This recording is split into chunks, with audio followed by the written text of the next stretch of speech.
నమస్తే welcome to our channel. ఈ రోజుల్లో ఓవర్ వెయిట్ అనే సమస్య ఆడవాళ్ళలో కావచ్చు, మగవాళ్ళలో కావచ్చు ఒక పెద్ద ప్రాబ్లంలా కనిపిస్తుంది. రకరకాల డైట్స్ పాటిస్తూ ఉంటారు, జిమ్‌కి వెళ్తారు, వర్కౌట్స్ చేస్తారు, యోగా చేస్తారు. ఇలా చేసినా సరే స్టబర్న్ ఫ్యాట్ అనేది బర్న్ అవ్వట్లేదు. సో నేను చెప్పినట్టు ఒక ₹10 ఖర్చుతోనే ఈ వాటర్ తాగితే మీ బెల్లీ ఫ్యాట్ కావచ్చు, ఒబేసిటీ నుంచి కొంచెం దూరం అవుతున్నారని చెప్పుకొస్తున్నారు. ఇది నేను చెప్పడం కాదు. ప్రెజెంట్ మనతో పాటు ఉన్నారు డాక్టర్ చేతన్ రాజు గారు, హోమియోపతి ఫిజిషియన్. ఆయనతో మాట్లాడి పూర్తి వివరాలు తెలుసుకుందాం.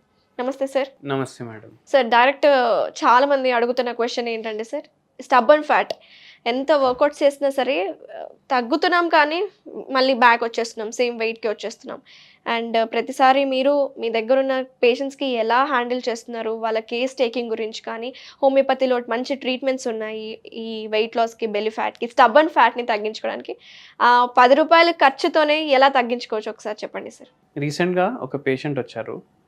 ఆ పేషెంట్ వెయిట్ 90 కేజీస్ ఉండే, కానీ హైట్ ఓన్లీ 5 ఫీట్ ఉండే, ఫీమేల్ పేషెంట్. సో హైట్ ప్రకారం, ఏజ్ ప్రకారం వెయిట్ ఏమో 55 కేజీస్ ఉండాలి, కానీ 45 కేజీస్ ఎక్సెస్ ఉంది కదా. సో ఇప్పుడు ఎంత ట్రై చేసినా తగ్గలేదు ఆ పేషెంట్కి. ఓకే. సో మనం కేస్ టేకింగ్ నేను చెప్తాను, ప్రతిసారి చెప్తాం మైండ్కి ఎక్కువ ఇంపార్టెన్స్ ఇస్తామనేసి. వెయిట్ ఎప్పటి నుంచి ఎక్కువ ఉంది అంటే 9th క్లాస్లో వెయిట్ గెయిన్ చేయడం స్టార్ట్ చేసింది పేషెంట్. మెనార్కీ తర్వాత పీరియడ్స్ రావడం స్టార్ట్ అయినాయి కదా, దాని తర్వాత వెయిట్ గెయిన్ చేస్తూ ఇప్పుడు 90 కేజీస్కి వచ్చేసింది అనమాట. Okay. Now her age is around 22. So అట్లా మెనార్కీ తర్వాతనే వెయిట్ గెయిన్ చేయడం స్టార్ట్ అయింది.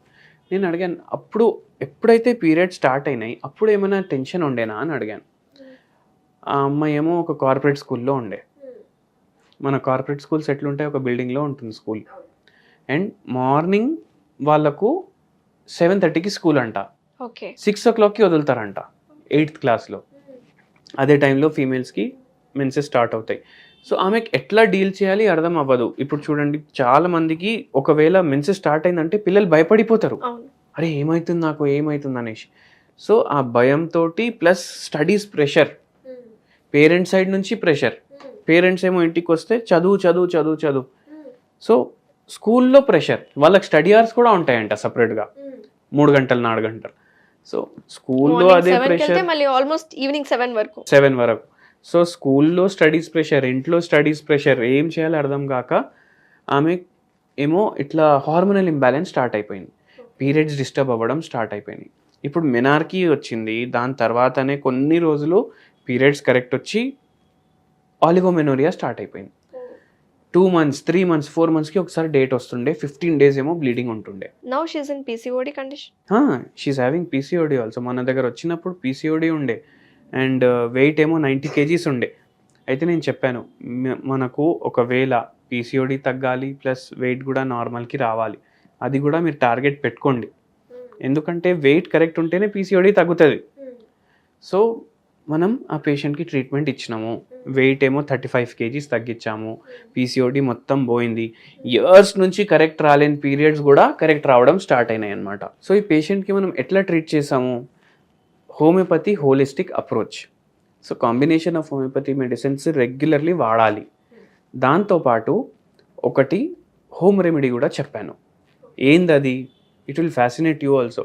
జీలకర్ర పౌడర్ ఉంటుంది కదా, దాంతో ఒక డ్రింక్ తయారు చేసుకోవాలి. అది ఒక 2 టీ స్పూన్స్ పౌడర్, జీరా పౌడర్ వాటర్లో వేసుకొని దాన్ని మంచిగా బాయిల్ చేసుకోండి. అండ్ అది డైలీ మార్నింగ్ లేవగానే కన్జ్యూమ్ చేయాలి. అండ్ పడుకునే ముందు ఒకసారి కన్జ్యూమ్ చేయాలి. ఇది డిన్నర్ తర్వాత కన్జ్యూమ్ చేయాలి. ఇంకోటి ఇంపార్టెంట్ పాయింట్, డిన్నర్ మీరు 8 o'clockకి తింటారంటే 9 o'clockకి జీరా వాటర్ కన్జ్యూమ్ చేయాలి, దాని తర్వాతనే పడుకోవాలి. ఓకే. ఫుడ్కి జీరా వాటర్కి 1 hour గ్యాప్ ఉండాలి మినిమం. అండ్ మీరు ఫుడ్ తిన్న తర్వాత 2 hours వరకు పడుకోవద్దు. మార్నింగ్ కూడా సేమ్ రిపీట్ చేయాలి. దాంతోపాటు homeopathy medicines, jeera water and homeopathy medicines 2 combine చేసి ఇచ్చాము. ఆ పేషెంట్కి ఎంత మిరాక్యులస్ రిజల్ట్ వచ్చిందంటే, అంటే ఇప్పటికీ ఎప్పుడు ఆల్మోస్ట్ ఆ పేషెంట్కి అంత తగ్గింది కాబట్టి ఆల్మోస్ట్ 150 వేరే పేషెంట్స్ని తీసుకొని వచ్చింది ఆ పేషెంట్ నా దగ్గర. సో వెయిట్ లాస్కే కాదు, PCODకి, పీరియడ్ ప్రాబ్లమ్స్కి జీలకర్ర పౌడర్ చాలా మంచిగా పనిచేస్తుంది. అందుకే మనం అది సెలెక్ట్ చేసుకున్నాం. అండ్ దాంతోపాటు పేషెంట్కి కూడా అడ్వైస్ చేసామన్నమాట, కొంచెం ఫిజికల్ యాక్టివిటీ పెంచుకోండి. ఇంపార్టెంట్ థింగ్ ఏంటంటే ఫుడ్ తర్వాత ఎప్పుడైతే నైట్ తీసుకుంటారో 1 అవర్ తర్వాత తీసుకోవాలి, మార్నింగ్ అయితే లేవంగానే తీసుకోవాలి. ఇవి చాలా ఇంపార్టెంట్ పాయింట్స్. అండ్ ఆ పేషెంట్ ఎంత హ్యాపీ ఉండే అంటే అసలు ప్రతిసారి వేరే పేషెంట్ని తీసుకొస్తే ఫస్ట్ 10 మినిట్స్ అయితే ఆమె గ్రాటిట్యూడే చూపిస్తుంది అనమాట, మీరు ఇంత తగ్గించారు సార్ అది ఇది అనేసి. So I also feel very happy. అంటే మన వల్ల ఒకరికి వెయిట్ లాస్ కూడా అవుతుంది, ప్లస్ ఉన్న రోగాలు తగ్గుతున్నాయి, they are becoming healthy, they are living better life lead చేస్తున్నారంటే we feel very happy. So ఇది కాకుండా సో వెయిట్ లాస్ ఎందుకు అవుతున్నారో, రకరకాల స్ట్రెస్ అని చెప్పుకొస్తున్నారు. సో అదొకటే రీజన్ అవుతుందా, ఇంకా వేరే అదర్ కండిషన్స్ వల్ల వెయిట్ గెయిన్ అనేది ఎందుకు అవుతున్నారు? సో డిఫరెంట్ ప్రాబ్లమ్స్ ఉంటున్నాయి ఒక్కొక్క పర్సన్కి. సో మెయిన్ రీజన్ ఏంటంటారు? మెయిన్ రీజన్ అయితే చూడండి, ఇప్పుడు వేరే హెల్త్ కండిషన్ లేదు పేషెంట్కి, అయినా వెయిట్ గెయిన్ చేస్తున్నారంటే వాళ్ళ బాడీకి ఎంత రిక్వైర్డ్ దానికన్నా ఎక్కువ తీసుకుంటున్నారు, దానికన్నా ఎక్కువ తింటున్నారు. దాని తర్వాత ఈ బయట ఫుడ్స్, ఈ పిజ్జాలు, బర్గర్లు ఇవి చాలా ఎక్కువ తింటున్నారు, దానివల్ల కూడా వెయిట్ గెయిన్ అవుతుంది. అండ్ నాన్ వెజిటేరియన్ ఫుడ్ ఎక్కువ ప్రిఫర్ చేస్తారు, ఓవర్ కుక్డ్ ఫుడ్, ఇప్పుడు బిర్యానీలు ఇవన్నీ ఏంది ఓవర్ కుక్డ్ కదా, అవి ఎక్కువ ప్రిఫర్ చేస్తున్నారు బయట ఫుడ్స్, దానివల్ల వెయిట్ గెయిన్ చేస్తారు.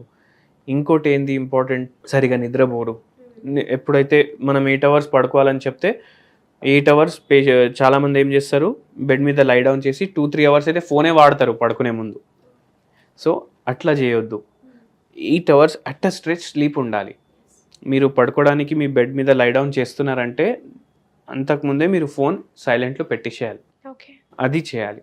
అండ్ ఏమవుతుందంటే ఆ బ్లూ లైట్ ఏదైతే వస్తుంది దానివల్ల నిద్ర కూడా సరిగా రాదు. నిద్ర సరిగా రాకపోతే ఆటోమేటికలీ వెయిట్ గెయిన్ అవుతున్నాం. రెగ్యులర్ ఫిజికల్ యాక్టివిటీ చేయట్లేదు జనాలు, రెగ్యులర్ ఫిజికల్ యాక్టివిటీ చేయాలి. మనం ఇంట్లో కూడా ఏం చేస్తాం, ఫ్లాట్లో ఉంటే లిఫ్ట్ వాడతాం, మన బండిలో కూర్చుంటాం, ఆఫీస్కి వెళ్ళిపోతాం, అక్కడ కూడా లిఫ్ట్ వాడతాం, దాని బదులు స్టేర్స్ వాడండి. సో ఇవి చేస్తూ చిన్న చిన్న టిప్స్ ఇవన్నీ. అవును. అండ్ మీరు ఫోన్ వాడుతున్నారు అనుకోండి, మీరేం చేస్తారు, ఒక కాడ కూర్చొని ఫోన్ వాడతారు, దాని బదులు ఇక్కడక్కడ వాకింగ్ చేయండి. మీ హాల్ ఉంటుంది కదా ఇంట్లో, హాల్లోనే వాకింగ్ చేస్తూ ఫోన్ చూసుకోండి, వాకింగ్ కూడా అయిపోతుంది, క్యాలరీస్ కూడా బర్న్ అవుతున్నాయి, వెయిట్ లాస్ కూడా అవుతుంది, మీ ఎంటర్టైన్మెంట్ కూడా అవుతుంది. అందరూ on an average 2.5 hours to 3 hours phone వాడతారు డైలీ. సో అది సోఫా మీద కూర్చొని, బెడ్ మీద లై డౌన్ చేస్తూ, డైనింగ్ టేబుల్ మీద కూర్చొని, దాని బదులు వాకింగ్ చేసుకుంటూ చేయండి. ఇంతకుముందు ఒక యాడ్ వచ్చింది, మీకు గుర్తుందా, వాక్ అండ్ టాక్ అనేసి, ఐడియా యాడ్ ఉండే, మనం చిన్నగా ఉన్నప్పుడు వస్తుండే. సో ఫోన్ మాట్లాడుకుంటూ ఇక్కడక్కడ వాకింగ్ చేస్తుండే యాడ్లో, అట్లా లావు ఉన్న వాళ్ళు బక్కగా అయిపోతుండే అనమాట. సో అట్లనే మీరు మీ ఫోన్ వాడుతూ, వెబ్ సిరీస్ చూసుకుంటూ, సినిమా చూసుకుంటూ, యూట్యూబ్లో షార్ట్ చూసుకుంటూ, రీల్స్ చూసుకుంటూ, ఇక్కడక్కడ వాకింగ్ చేసుకుంటూ చేయండి మీ పని. That will help a lot. Very nice sir, very live examples చెప్పారు. మీ దగ్గరకు వచ్చిన పేషెంట్కి ఎలా ట్రీట్ చేశారు, ఈ ఒబేసిటీ ప్రాబ్లం 10 రూపాయలతోనే ఎలా తొలగించుకోవచ్చు, దాంతోపాటు మన లైఫ్ స్టైల్ని ఎలా చేంజ్ చేసుకోవాలి, మంచి టిప్స్ కూడా వివరించినందుకు thank you so much sir.